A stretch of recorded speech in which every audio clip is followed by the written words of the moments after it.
to head of the department para orally-ulay lang over the cup of coffee. Iyo po. Siguro, sarong magayon na suggestion yan. So, hihingwahon ta po na magkaigwa kita nin paagi na mataunan ta po nin enlightenment and lambang lado.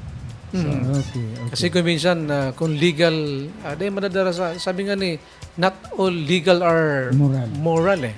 So, baka pwedeng haluan tanin moral aspect, religious in the spirit of Christmas. Kasi mga Kristiyano man ini, Buddha, syempre mga elected officials, so sa indang pag-serve yaon, kundi magkakaiba lang opinion. Yes. iyo po.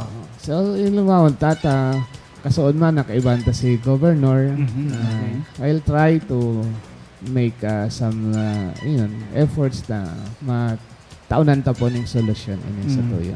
So, let's pray na sana igwang enlightenment sa mga maabot na mga aldaw. Otherwise, we will ask them to sit together. Let's talk over a cup of coffee. Opo. Kami pa tinduwa kaya Sir Buddy, ma-contribute ko ito ng coffee o gatas. Maski ano na lang, Maski ano mainit na tubig. Yes.